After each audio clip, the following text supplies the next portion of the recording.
Welcome back to Rockford Reading Daily. We are continuing to read The End of Policing by Alex Vitale. We are currently on Chapter 10, entitled Political Policing. Joint Terrorism Task Forces and Fusion Centers. One of the major formations of political policing is Joint Terrorism Task Forces, JTTF. Created in the 1980s, these units combine federal and local law enforcement to look for terrorist threats. Since such threats are rare, they appear to have shifted their role to monitoring political activity. JTTFs function with no public oversight, especially at the local levels, which has caused at least two major cities, Portland, Oregon, and San Francisco, to pull out. After 9/11, Congress eliminated many restrictions on political spying. While there is some history of political violence from fringe elements of the environmental and animal rights movement, the scope of surveillance seems sweeping and indiscriminate, though the true scope is unknown, since we must rely on rare legal actions or leaks to find out about it. In 2002, it was learned that the Denver Intelligence Unit had a binder with the JTTF active case list that included information about the American Friends Service Committee, the Colorado Campaign for Middle East Peace, Denver Justice and Peace Committee, and the Rocky Mountain Independent Media Center.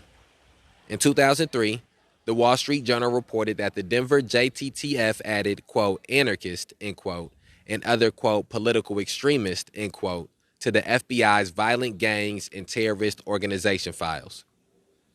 In 2008, the ACLU uncovered that the Maryland State Police has spied on local death penalty and peace activists for years, classifying 53 individuals and 20 organizations as terrorists.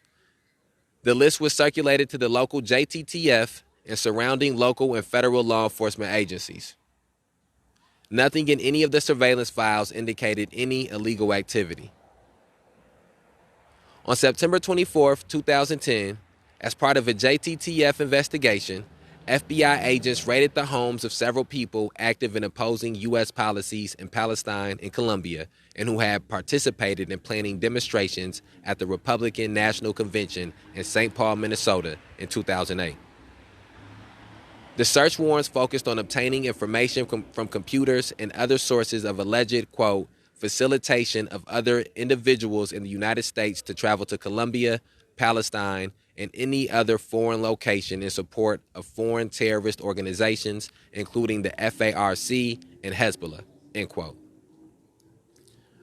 23 people were subpoenaed to testify before a grand jury, but all refused. No criminal charges or specific accusations of criminal activity have emerged, leading to claims that the raids were politically motivated. Despite having evidence that turned out to be linked to actual violent attacks, JTTFs have played a limited role in preventing attacks or prosecuting terrorists. In the year before Major Nidal Malik Hassan shot 13 people to death in Fort Hood, Texas, the JTTF was aware of his extremist views and ties to Pakistan, but took no action against him. Another post-9/11 form of political policing is fusion centers. Created to help federal agencies share information about potential threats, the focus has shifted to cover, quote, all hazards and all crimes, end quote, and to include state and local partners, private sector interests, and the military. As with JTTFs, there are no clear lines of accountability, and according to a U.S. Senate report, little indication that they have prevented any terrorist activities. They have, however, been at the center of both conflating political activism with terrorism and in coordinating intelligence on nonviolent political movements. In 2008, the ACLU of Massachusetts obtained a Fusion Center document on standard operating procedures that authorized surveillance and intelligence gathering of public meetings absent any connection to criminal behavior.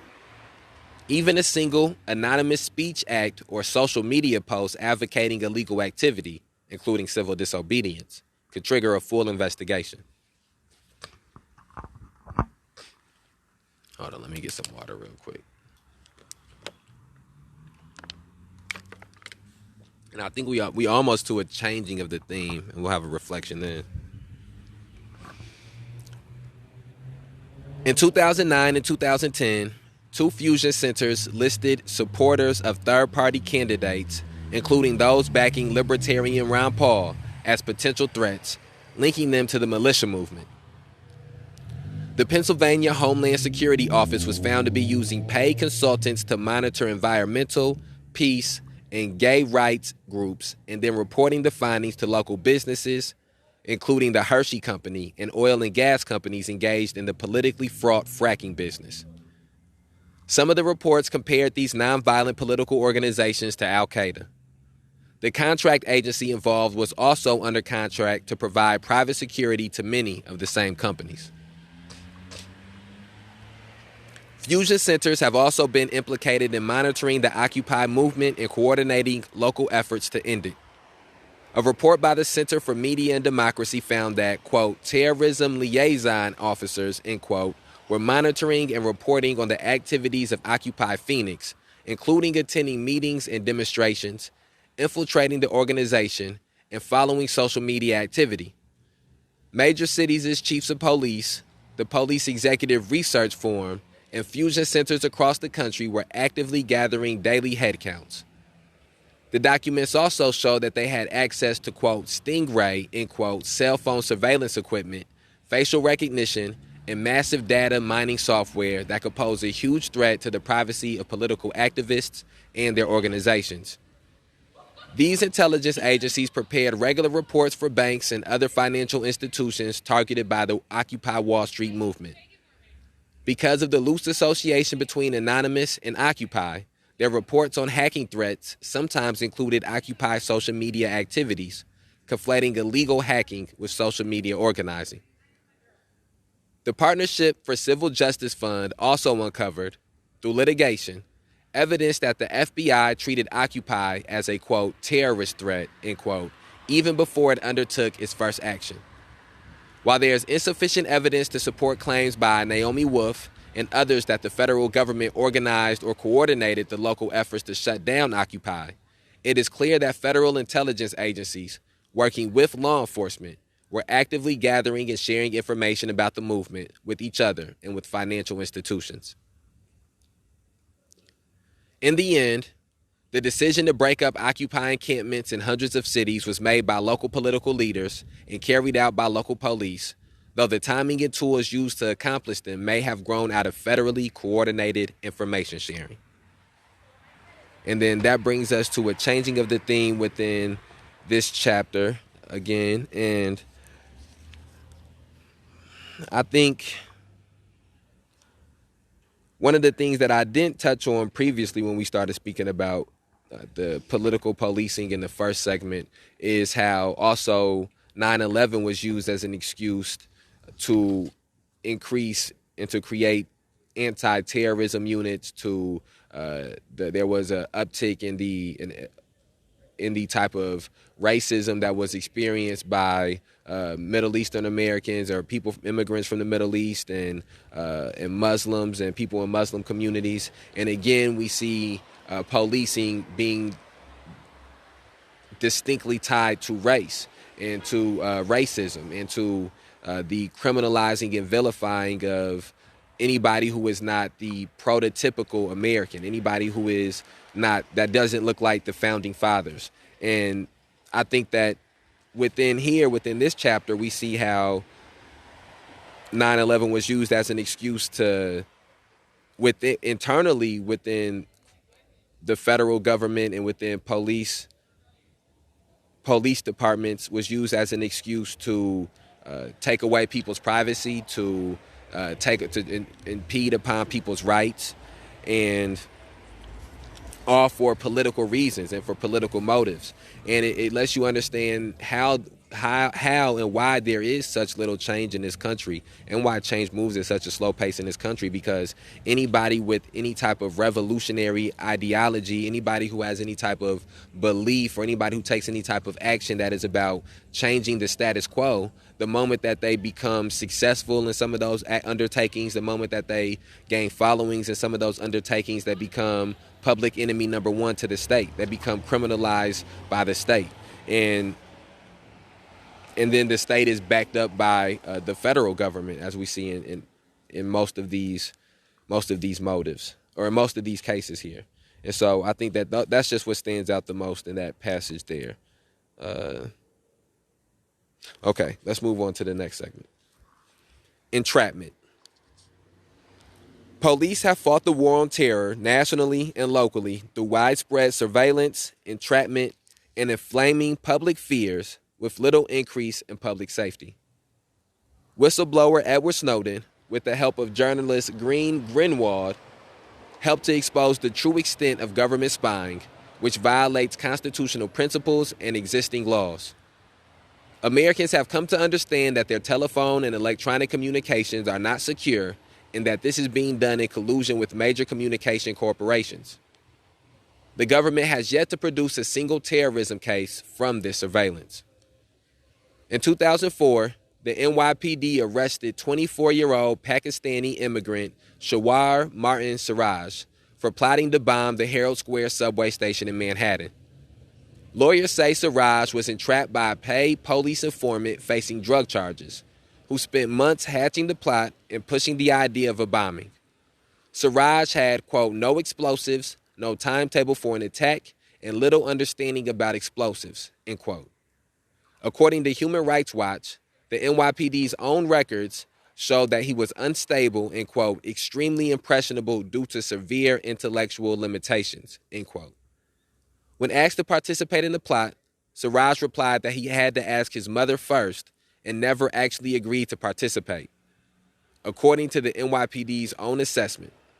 Nevertheless, he was convicted and sentenced to 30 years in prison.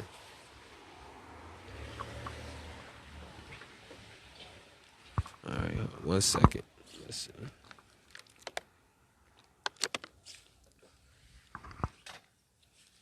All right. In 2011, Rezwan Fordo was arrested by the FBI for participating in a plot to blow up the Pentagon and U.S. Capitol. He was targeted by an FBI informant who infiltrated his local mosque, coaxed Fordo into the plot, and supplied him with fake weapons, although it was clear he had a mental disability. As the plan unfolded, Fordo's condition deteriorated dramatically. He lost control of his bladder and began to suffer from seizures and extreme weight loss. Eventually, his father had to quit his job to care for him. Despite this, Fordo was convicted of supplying material support to terrorism and was sentenced to 17 years in prison. These cases were held as proof that the police were winning the war on terror. The NYPD undertook a massive secret spying operation run by its, quote, demographics unit, end quote, targeting Muslim and Arab communities throughout the city without any specific probable cause. Documents obtained by journalists Matt Apuzu and Adam Goldman describe the undercover operatives dispatched to mosques, cafes, community centers, and college campuses to search for hints of extremist viewpoints and to learn the social, cultural, and political layout of these communities. Comings and goings at places of worship, snippets of conversations in local bookstores, and the social activities of student clubs were regularly reported. On my own campus at Brooklyn College, an undercover officer posed as a recently converted Muslim and integrated herself with Muslim students in their clubs, attending weddings and social events, only to be discovered because of her involvement in an unrelated investigation. Leaked documents indicated that police informants traveled with these clubs and reported on their membership, activities, and guest speakers, despite the complete absence of any history or evidence of criminal activity. The program never generated a single lead related to terrorism. The New York Civil Liberties Union sued in 2013, alleging that the program violated people's right to free religious association and denied them equal protection under the law. As recently as 2015, however, the NYPD continued to carry out surveillance of Muslims without proper authorization. These practices are counterproductive and substantially undermine the credibility of police. Most real information about extremist violence is obtained by community members reporting on people who they fear are up to no good. Oh, hold on. All right, we're gonna have to change these batteries out real quick. Give me 1 second. These practices are counterproductive and substantially undermine the credibility of police. Most real information about extremist violence is obtained by community members reporting on people they fear are up to no good. However, when whole communities feel discriminated against, abused, and mistrusted, they are less likely to come forward for fear that their role will be misunderstood or that well-meaning but mistaken tips will hurt the innocent rather than sparking an honest investigation. In the words of the ACLU, this type of policing makes us both less safe and less free. All right, crowd control. The next segment here. Let's see. Wait a minute. Okay, here. Let's have a reflection on the segment that we just read through. Okay, so in this entrapment segment, I think one of the things that stands out the most is the way that the police decide that somebody is guilty before any type of crime has been committed. The way that police decide these communities, these neighborhoods, these religious groups, that these people are guilty, people with different political beliefs, political ideologies, that simply having a certain skin color or having a certain belief system or having a certain religion makes you guilty of something. And we see in the story of Mr. Siraj and in the story of Rezwan Fordo, I'm not sure if I know I'm not pronouncing that right, so I apologize. But we see how the police decided those men were guilty, and after deciding that they were guilty, they found something for them to go to prison for or to go to jail for. And the same thing would happen during the civil rights movement. They would decide that these black leaders, that these white college kids or white priests, white pastors, they would decide that these people who were trying to gain equal and equitable rights for black people and people of color, that they were guilty for doing that. And then they would later on find something that they could get them convicted of. They had decided Martin Luther King Jr. was guilty because of his stances. They had decided that Stokely Carmichael was guilty because of his stances, and Huey Newton and all of these different people were guilty because of their stances. And so they took actions to not even to prove the guilt, but to be able to convict them of something, to be able to have something to have them arrested for. And in doing those things, I think it's important to point out that they didn't just do that to get rid of this individual person. They did it to get rid of this person and also to send a message to people from that community, to send a message to people from that religious group, to send a message to people from that movement, that if you possess these same type of views and if you take actions around those views, if you espouse these views, that this is something that you too can be at risk of having to happen. And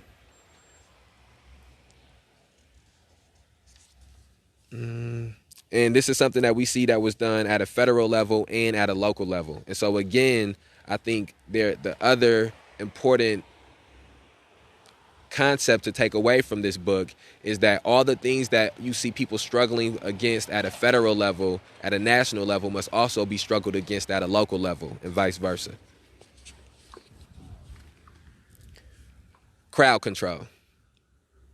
Protest policing in the United States is generally organized around strategic philosophies of how to manage protest activity. In the 1960s and early 1970s, the police operated under a philosophy of, quote, escalated force, end quote, meeting militant protesters with overwhelming force.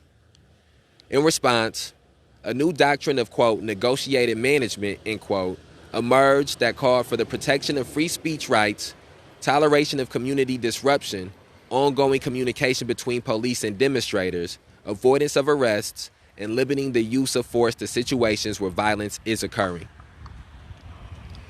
Today, However, two major forms of protest policing predominate. Both severely restrict the right to protest. The police in New York City and some other jurisdictions insist on, quote, command control, end quote, techniques in which they micromanage all important aspects of demonstrations in an attempt to eliminate any disorderly or illegal activity. This approach sets clear and strict guidelines on acceptable behavior based on very little negotiation with demonstration organizers. It is inflexible and frequently relies on high levels of confrontation and force in relation to even minor violations of the rules. This does not represent a return to escalated force because it attempts to avoid the use of force through planning and careful management of the protest.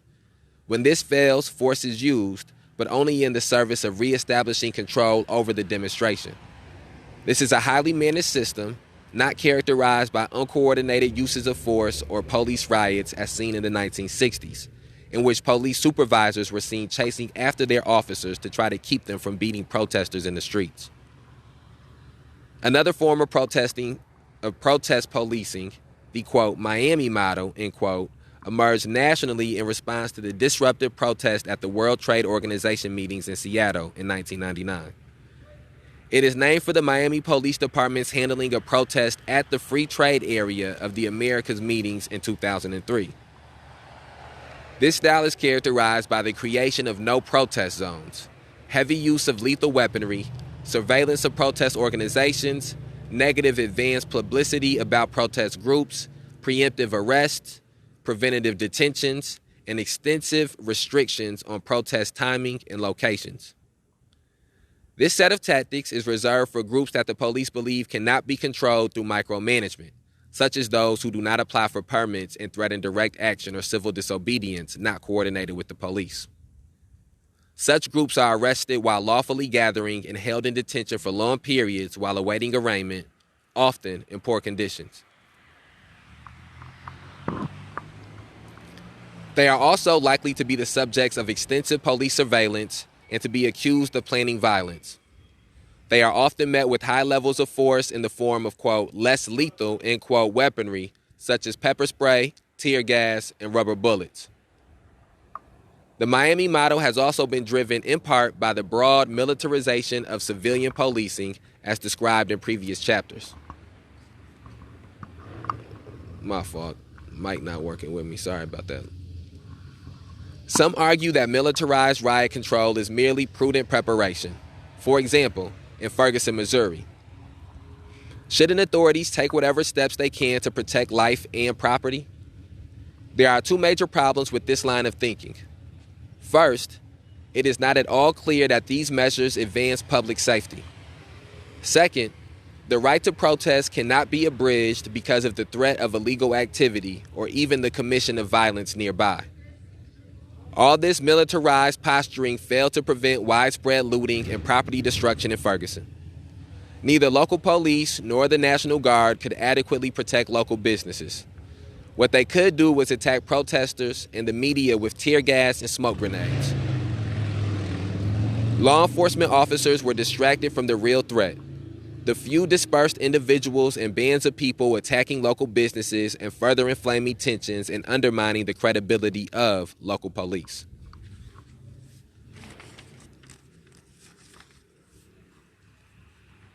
In addition, it is quite possible that the militarized response of police immediately after the shooting of Michael Brown and their continued aggressive posturing contributed to the outbreaks of violence and property destruction. People subjected to tear gas and baton charges often react by either fighting back or dispersing into small groups to engage in property destruction. Those watching on TV may be motivated to come out and defend those being attacked in a similar manner. People have the right to protest despite the presence of violence or property destruction nearby.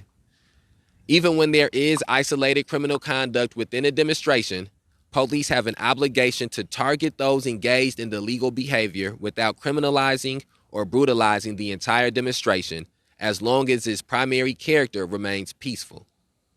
The First Amendment guarantees the right to protest, and American criminal law requires the police to act on individualized suspicion. Collectively punishing Collectively punishing protesters because they are protesting while others are setting fires is an abridgment of fundamental rights. And then that brings us to a changing of the theme within this chapter. And we'll go ahead and we will finish this chapter in this episode. This will make this episode maybe run a little bit longer. But I want to have a reflection upon what we just read. Now, out of all the different forms of policing that we have read about within here, political policing is the one that I have the most experience dealing with. As many people listening to this know, we record the majority of these episodes outside of the City Hall in Rockford, Illinois, as part of an active direct action that is taking place in the form of an occupation of City Hall. When we first began occupying City Hall, it was a much more extensive direct action. We've gotten to the point now where it's 1-2 people. Sometimes there's even been times where, because of the lack of numbers, we've not had anybody out here anymore. Or anybody out here at a period of time. We still have made sure to be here every day, and that's going on 597 days. But I say all those things to say that from May 30th of 2020 to where we sit here, and whatever point you're listening to this, whatever day you're listening to this, I have dealt with a assortment of forms of political policing. When it comes to the protests that I have been involved in and the organizing that I have been involved in, we have not dealt with the New York City model of command and control techniques. We have dealt with the Miami model, which is characterized by the creation of no protest zones. When we've been to City Market, which is an event that takes place here that we had protest at, and that we have also protested because of some of the actions that they've taken. There were no protest zones that were created. When we protested, it was a protest that took place here called it was a counter demonstration or a counter event to a Back the Blue rally that took place. And we went there and we protested the people supporting the police. And again, there was no protest zones created. When we first came to the occupation in City Hall, we were in front of the South Side doors. And while being in front of those South Side doors, people were arrested. And then again, a no protest zone was created. And then we moved to a different area. And so we have also dealt with the use of less lethal weaponry. On May 30th, 2020, multiple people were tased, multiple people were shot with rubber bullets, multiple people were shot with, myself was shot with a pepper spray munition, where it's just like basically a pepper spray bullet that hit me in the face and exploded upon contact. There were people beat with batons. There were preemptive arrests that were made. People were arrested before any type of illegal activity had taken place. There were certain people who were throwing rocks and certain people who were throwing fireworks, but instead of dealing with them individually, as they pointed out should be done, they went and they dealt with them. They collectively assaulted and victimized multiple people who were involved, multiple people just for being in the same area that these protests were taking place in, as opposed to finding the specific people who were involved. And I think that, preventative detentions, we've dealt with those things happening. Last year during City Market in 2021, before some of these events would take place, there would be arrest warrants that would be issued for different people, and they would come out and arrest different activists based on things that had happened a week before or a week prior, before the event that we were having that day took place. And the same thing during the first set of, and I'm sort of all over the place, but I'm just trying to touch on how we've experienced all these different things. And 1 second here. And I think that, my fault, we don't got the table. We used to record this on a table, and I could be able to sit the mic and everything down without the cord moving all over the place. So I'm sorry about this episode. There's been a lot of noise in the background with the cord moving. We had a couple of drunk people come by making some noise too, so sorry about that. But also we've seen how in 2020 and 2021 and even still now, there was preemptive criminalizing and leaking of news stories to different media outlets to try to vilify people who were part of protests and demonstrations that were going on. And so I just say all those things to say that I have personally dealt with these tactics because of my political beliefs, because of struggling against police terrorism, mass incarceration, and racial injustice. I have seen these things take place firsthand: the beating of women, the beating of teenagers, the pepper spraying of children, the false arrest and false imprisonment. When I was the first time I was arrested during for protests that were going on here, I was arrested for walking on a crosswalk. I was charged with mob action, and then I sat in a jail with a t-shirt and shorts in a freezing cold jail for 10 hours before I ever got booked or processed. And once I was booked and processed, I was charged with a misdemeanor, and I was released, within 30 minutes. I have had a megaphones confiscated that I've yet to still receive back.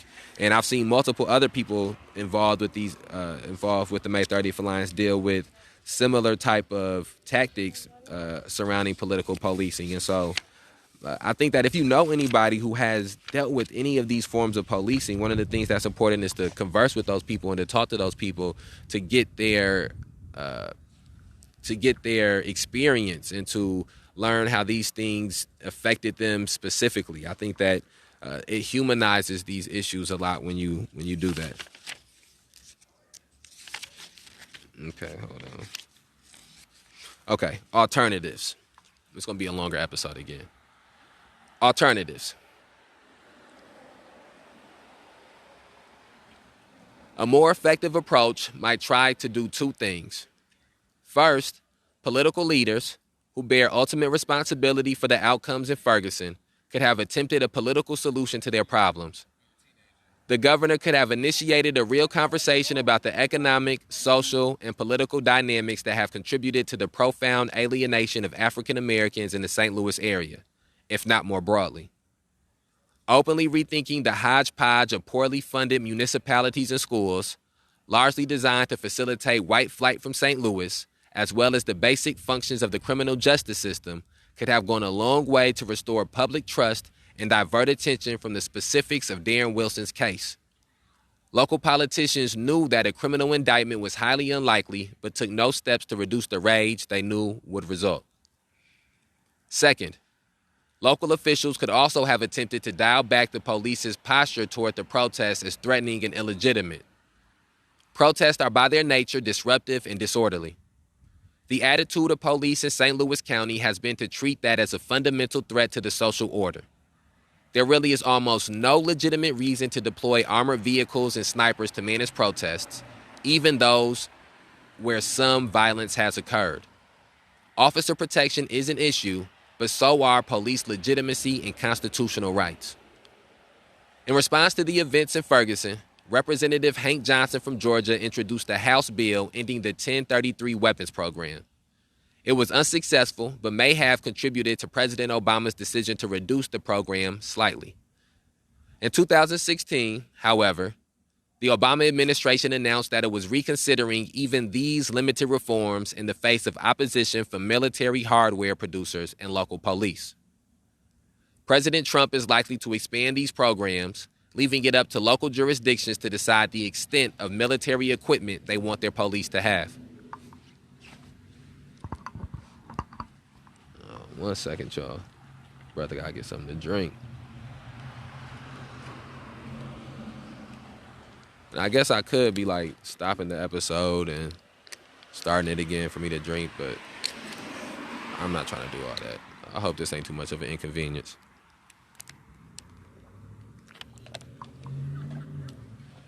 Okay.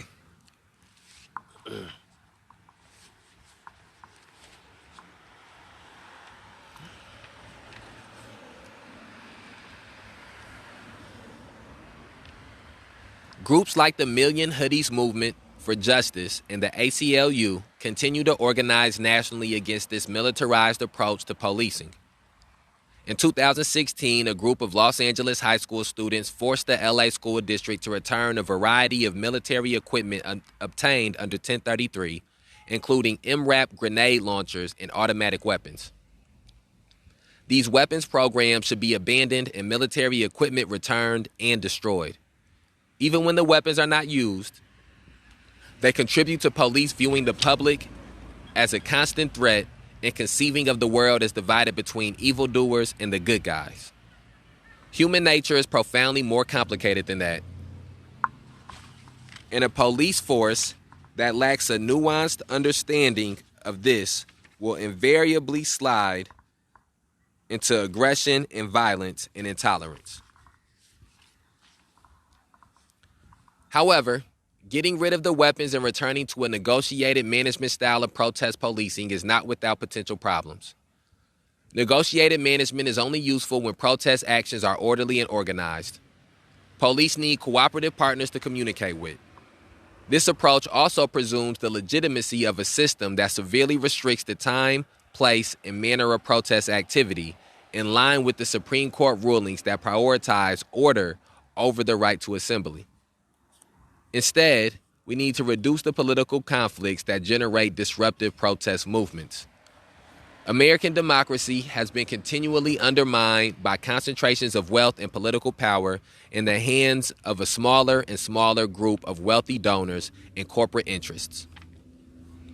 Contentious protest activity will increase as long as there is the freedom for it to do so. When normal political channels are closed off, street politics become more common. This can be seen in the rise of the Tea Party, Occupy Wall Street, and Black Lives Matter, all of which expressed profound alienation from existing political arrangements and took to the streets as an alternative. Decisions about the granting of permits and the plans for deploying police should be largely removed from police control. Police may share their views about traffic management and serious security risks, but decisions should be in the hands of elected leaders operating within legal frameworks that protect the right to dissent. This shift will not be without problems. Some leaders will undoubtedly politicize the decision-making process in ways that benefit some groups and not others. This will, however, make clearer the lines of accountability that today are often masked by a technocratic framework. Police make discretionary decisions about when, where, and how groups can protest based on their own threat assessments, which have always been clouded by political bias. That political influence is hidden behind the police bureaucracy. Police have no legitimate role to play in monitoring, much less actively subverting social movements not actively engaged in violence and property destruction. Widespread surveillance, intelligence gathering, and the use of paid informants and undercover officers should be forbidden unless there is specific evidence of serious criminal activity. Even then, investigations should be severely limited in scope and overseen by civilians. Without oversight, abuses always emerge. The temptation to cast a broad net and to interfere with movements that disrupt the social order is too great. If the threat of politically motivated violence is so large, why not involve outside monitors to ensure that police don't overstep their authority? Concerns about secrecy and professional expertise are specious at best.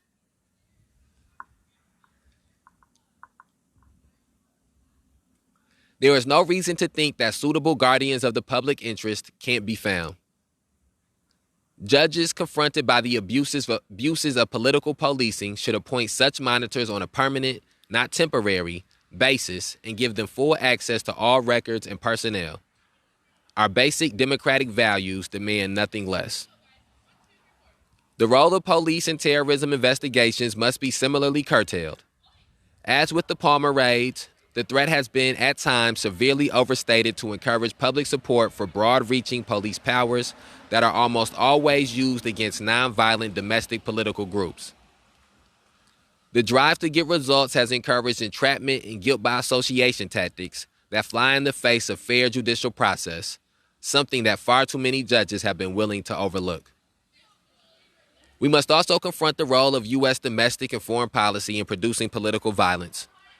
George W. Bush worked very hard to prevent any discussion of the U.S. role in fomenting a terrorist backlash by labeling the terrorists as, quote, evildoers, end quote. The reality is that U.S. foreign policy in the Middle East has played a major role in inspiring such movements and making us a prime target for their anger. We need to rethink our relationship to Gulf oil countries that practice despotic rule and provide ideological and financial support to terrorists. We must also rethink our largely uncritical relationship with Israel, whose actions in the region have been incredibly destabilizing and whose behavior in Gaza and the West Bank have inspired widespread revulsion, some of which blows back on the United States in the form of both international and domestic terrorism. The best way to avoid political violence is to enhance justice at home and abroad. Rather than embracing a neoconservative framework of retribution, control, and war, we should look to a human rights and social justice framework that seeks to ensure universal health care, education, housing, and food, as well as equal access to the political process. Goals we are far from achieving. All right, and that brings us to the end of policing. That's the last chapter of the end of policing. There is a conclusion that we will read for the next episode and do a review. Sorry about that. It's loud. We outside. This was again another longer episode, but I didn't want to split these chapters up into pieces. And I think I spoke a lot about my experience with political policing and touched on that. I hope that was helpful. And then I think he did a great job of tying everything together there at the end, tying in global issues with the United States, with issues that we face here in the country. So please share this on whatever platform you're listening to it on. We'll be back tomorrow with the conclusion and with a recap summary of the end of policing. And then after that, we will begin reading a new book. And I'm not really sure what that will be yet, but I will talk to you tomorrow.